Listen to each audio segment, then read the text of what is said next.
My You bitch know, ex-wife used to listen to Usher and dance on camera. God damn it. yeah, or or look at these women just seeking attention and getting all of these likes. I can go into a whole entire diatribe about the wonderful social aspects of communist culture and all this other continental philosophy Oh, stuff, and I get three viewers, on my 4 hour stream. I mean, this isn't fair. Life isn't fair. Yeah, I mean, sex sells. It yeah. is never going to go away. I mean, regardless of whether or not you call somebody a thought, there's going to be somebody right behind you who goes, "Yeah, but she's a hot thought, though," and I really enjoy watching her gyrate on screen. So, hey, I never get why it's almost like a professional jealousy. How come she gets to be the ass model and I don't? It's like, well, first off, men have infinite thirst, women don't. Secondly, I don't know if that's such a good thing. Like I make the reference all the time of like women are lied to their entire lives. That's why spinsters are so bitter and angry because they hit the wall and they're no longer hot enough that people want to fuck them, so they don't lie to them, and they start seeing people treat them normal, like they would treat an honest person. Girls stop trying to sabotage them by, oh yeah, you go queen.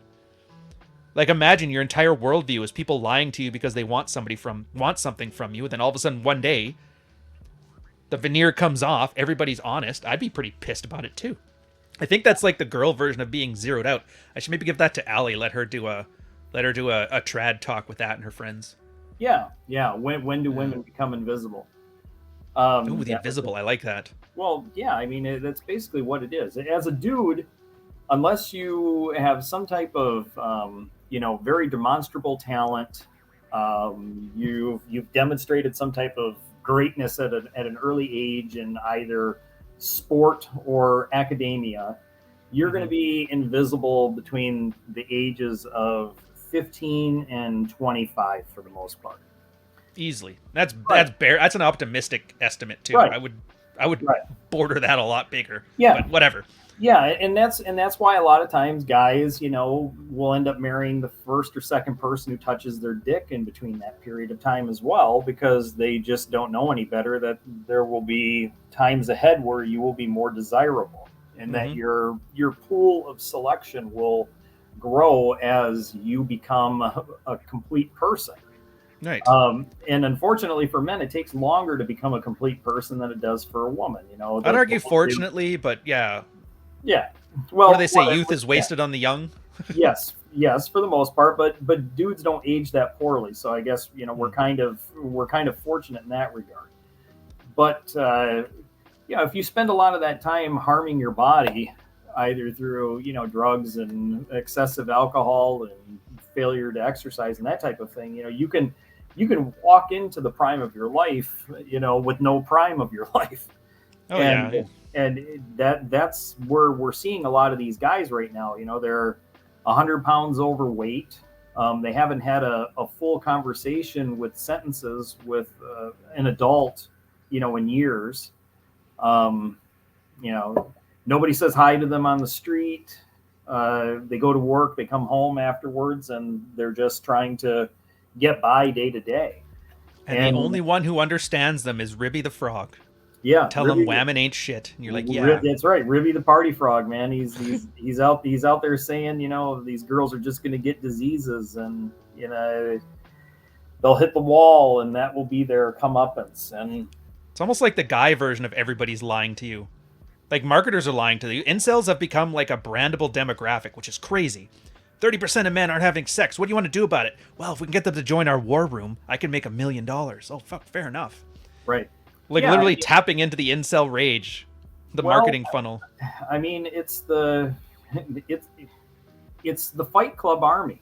If you really want to look at it, it is. It's the Fight Club army. It's the guys who have nothing to do and feel disenfranchised, and they will do just about anything to feel as though they belong, and that includes making asses of themselves for their guru. Um, and if you get rock hard for your guru and not your girl, you're either gay or you're with the wrong girl. And that's and that's how I view a lot of these guys, is that not that they're repressed homosexuals, but that they take too much stock in the people that they follow, and less, and they pay less attention to their lives around them. And that's another thing too about professionalism, is that if you are conscious of your own image and the way that you go about yourself in the world and the way that you present yourself to other people, that keeps you grounded. That's Yeah. another form of touching grass. And I think a lot of these guys, need big lawns to roll around in at this point, because Easily. they've spent too much time in parasocial relationships. And And there's no consequence for it. That's the well, there's no immediate consequence. It's like a slow burn. Like you can sit well, here and listen to all the whaminate shit. yeah, This is how you make a fortune. This is what an alpha male is shit all day, and you're not going to notice that your life sucks because of it. Not at first. It'll be years of sitting there wasting your potential, wasting your talent. And yeah, you're not getting girls because you're following the alpha male advice, sure, but you don't know the potential. I don't know how to describe that. I know there's a well, term for it. You're smart. you'll be experiencing, asshole creep. Yeah, that's you it. know, Asshole creep. into your personality. I mean, Mm-hmm. and that's the thing, is you're going to take on some of the worst personality traits of the content that you're following. Mm-hmm. And even if it's kayfabe, even if it's just done for the purposes of entertainment, if you You hear start to believe it. something enough times, not only are you going to start to believe it, but you're going to pick up, the jargon, the cadence, all that bullshit. I Mm-hmm. mean, it's like the red pill ranger that we you always used to deal with back in the day, who would be in the space for 3 months, completely just engulf themselves with all the books all at once. Mm-hmm. They don't read everything through from cover to cover, one at a time. They I gotta consume everything all at once, Yeah.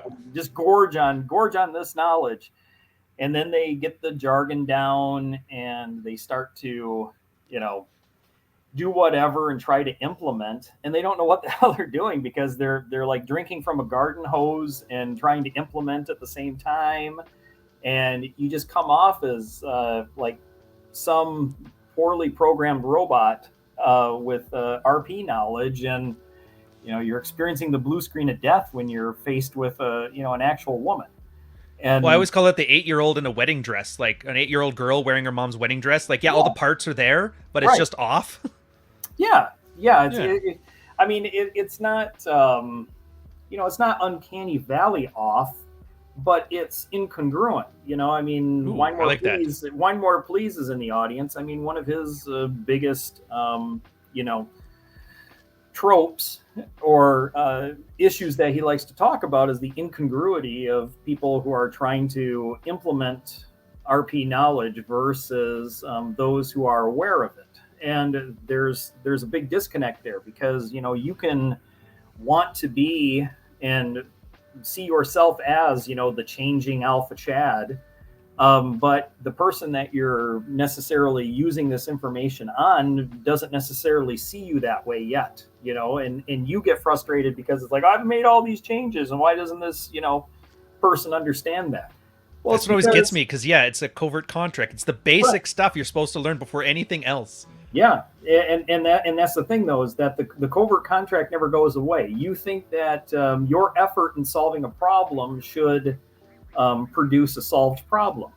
And people aren't necessarily problems to solve. That's the problem with guys trying to, implement tips and strategies and solutions, is that they feel as though there should be a final outcome or a complete answer at whatever it is that they're doing. And And it's always external. How can I fix my wife? How do I fix this yep, marriage? It's never, what do I need to fix on me? And right, sometimes, yeah, being able to cut dead weight from your life is something you need to fix. But yes, they're so attached to everything else being the problem. No, I'm good. I just got to find a way to manipulate everything else into fitting into this. well, I mean, maybe you could, fit an hour a day into the gym. I mean, that's a lot. Well, but I mean, that's a lot of these guys' Fit your problems. ass into a diet, you bitch. Yes, that's right. That's right. Yeah, yeah. Fit yourself into a pink medium polo shirt, so you can go on 21 convention and give a talk. Yeah. Um, Ooh, this one here. So it's a little sidebar, but what aggravates me is people treat this like they just get smoking holier than thou. Yeah. Dude, Red Pill had this too. I think Yeah. you've seen it. I know I did it. Yep. Where as soon as you figure things out, you have your main event or whatever, your marriage starts getting good, your relationship's good, you're making some money, and now, fuck you guys, I'm the fucking man, and there's nothing you can tell me. I think there's like a 6 month gloating period that every guy kind of gets, and then you eventually calm down and get into like a normal state of affairs. But yeah, that's random. That's part of it. Hell, just look at John. Made his $2 million, and all of a sudden now he's talking like he's Trump. Oh, I know. It's a yeah. He's been spiking that football for 18 months now. But yeah, and I think I don't know how long it's supposed to last. I've usually seen it last like half a year. That's how much it lasts for me. But eventually it goes away, and you start Right. to get comfortable in your new way of doing things.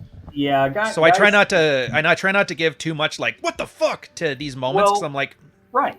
Well, that's the yeah, thing, though, too. That's another thing that professionalism helps with. It helps you avoid hubris. mm, If you treat every day, yeah, if you treat every day like yesterday and the next day, and you go through and you stay consistent with whatever it is that you're doing personally and professionally, and you're the person that you want to be, and everybody sees that, and you're congruent with it day after day after day, yep, you don't have these ultra highs and ultra lows that a lot of these people are experiencing. I mean, personally, I would never want my guru to appear bipolar. unhinged. But yeah, bipolar or unhinged, exactly, because during their successes, they're really, really just jamming that fist up your ass about how great they are, and then when things start to go awry, they start to get some clarity on the situation, and they start to become contrite. But then if they go back on an upswing, oh no, fuck that, I'm the best, and that type of mentality is, I'm not saying it's unprofessional, but it's not professional, because Yeah, the pro knows that there's going to be dry times. I mean, even the best hitters in baseball generally only get a hit about every 3 out of 10 times at the plate. right. Okay, so they're failing 7 out of 10 times, and if you fail 7 out of 10 times at baseball, you end up in the Hall of Fame. Okay, so look at it that way. The best shooters on the basketball court only make about half of their shots. And that's the thing, is that even those at the very top of their game, those who are really honing their craft, doing the best that they absolutely can to protect their image, put out quality product, are still going to have misses. They're gonna do or say something that doesn't resonate. It's like me being on this show with Ryan. I think we're going to get 10,000 views. We'll probably end up with 6,500. That's just the way that it is. Yeah. You can't. But the thing is, you hedge against that too, right? Like you're smart enough and professional enough to know about these highs and lows. You're self-aware to know that your shit doesn't stink just because you had a couple successes under your belt. So when these failures do come, and this is the part I love about a guy when you see he has frame. It's like the Celsius. You're telling me about the Celsius thing going under. I got 20 grand in it. I'm just like, well, sucks to be me. Like, I'm not going to cry about it. But that's the same thing. I knew crypto is very risky as an endeavor. I know, like, a crypto bank, it's something brand new. There's a risk involved. And yeah, it might pay off great, but I might lose it all. So put in there what I can afford to lose. And so when you get, now if it had gone up 5 times and I make 100 grand off of it, I'll be sitting here telling you guys I'm fucking jerking off excellence. But if it fails, then I have the cool confidence to know, yeah, you know what? The worst case scenario, I made sure whatever happens, I can live with it. Right. And so now it's like, shit happens. Now when you're telling me about like their bankruptcy stuff, I kind of like, oh, that's interesting, and keep that in the vault. So next time some big risky event comes up, I remember, oh yeah, I remember this was like the Celsius thing, or with the Tates. I remember this was like the Yiannopoulos thing. And I think most guys ignore that. Frame it, like experience is a factor in frame, I would say. Yes, yeah, I do think that youth is wasted on the young, but experience is also wasted on the old.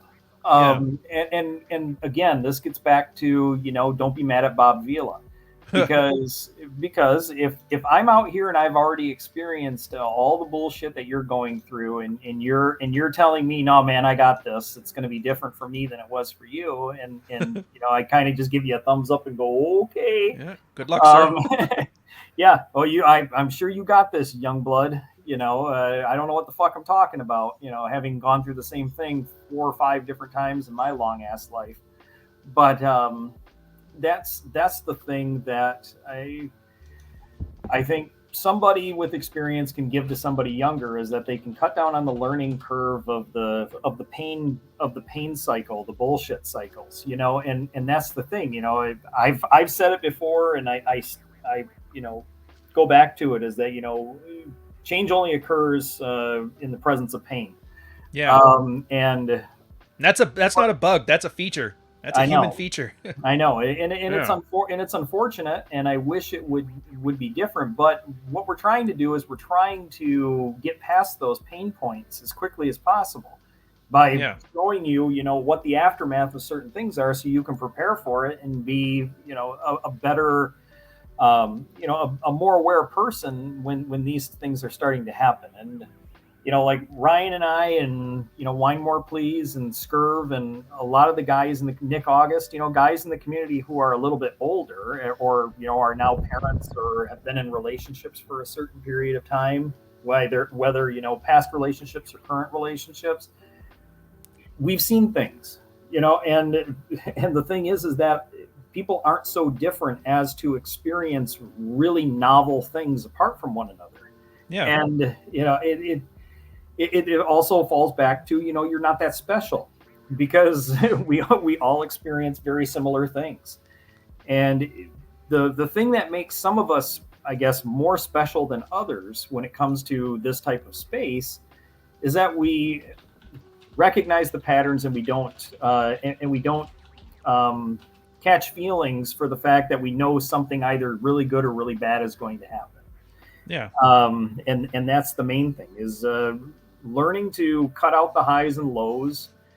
And if you want to call that stoicism, fine. I don't like to call it stoicism, because I don't think they're nearly the same thing. No.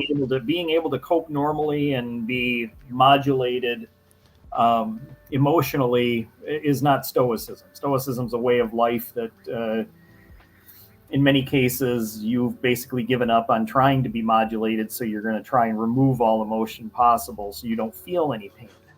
Ask not for broader shoulders, but give me a lighter load.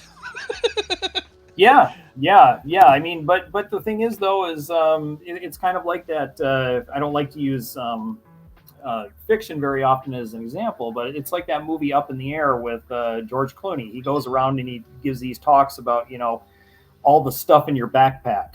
And like Oh yeah. you have all these different things in your life, and you pile them onto your back, and you have this personal backpack. Well, maybe you can lessen what's in that pack, and make your life simplified and more easy.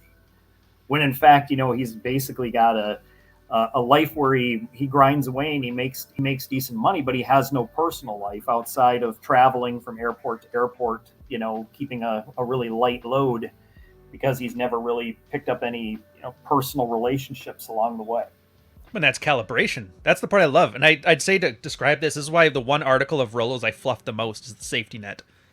You're right. The whole thing you've been describing is like a very sophisticated version of that. It's like, look, we're not here to tell you how to be the strongest alpha male ever. This is the worst of feminine behavior. This is the worst of male behavior. This is everything that you can do to fuck up.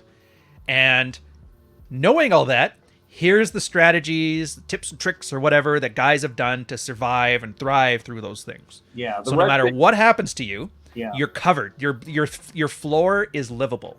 Yeah. And nobody's going to hit that floor. Right. The red pill is a safety net. It's not a trampoline.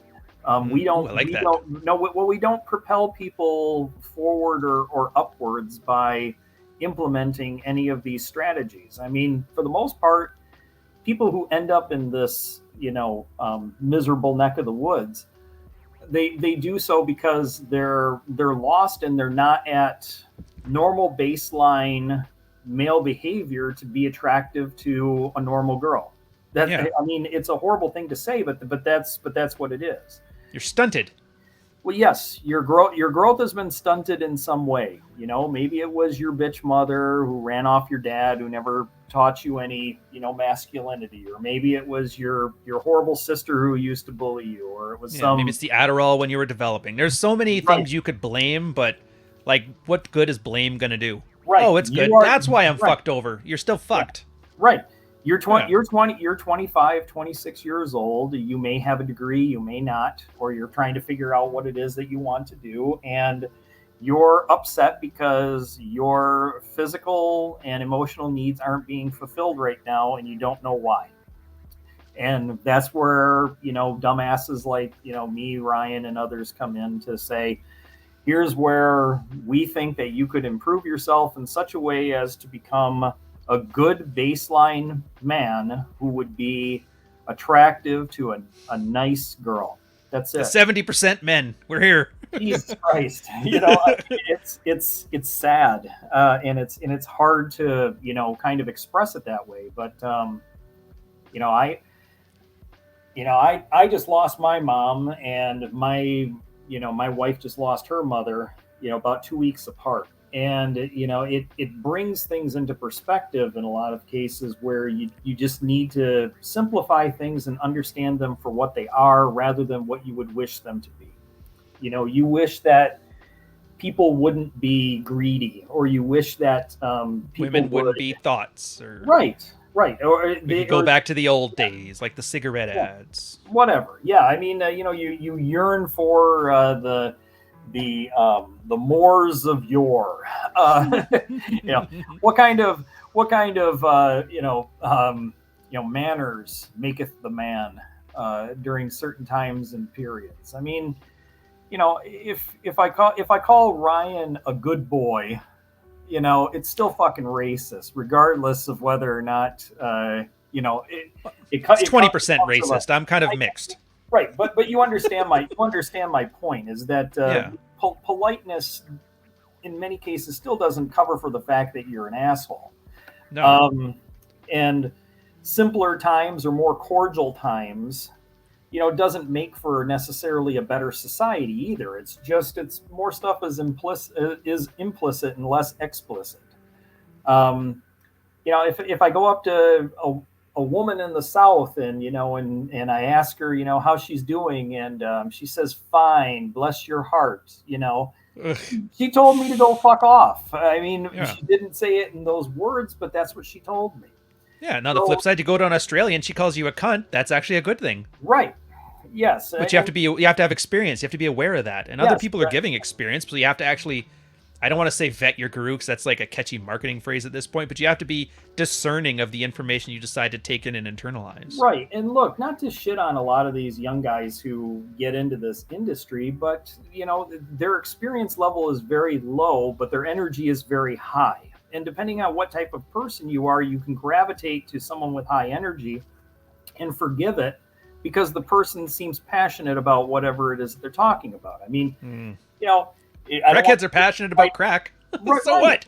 Right. But I don't want to shit on Hunter again. But I mean, one of the things about him is that he's always been very, very passionate about his own message. He believes in his own shit so much that he gets incredibly, into an emotional about his expression of his message. And one of the guys who ran the Red Pill channel sent me a message. I actually appreciate that you took it from an idea-based perspective instead of ever resorting to personal attack. Like, if this movement is actually going to be dangerous, do we need to understand it so that we can take it down? I knew going into it that this might be a hot mess. I'm not going to have those guys back on my channel again. Absolutely not.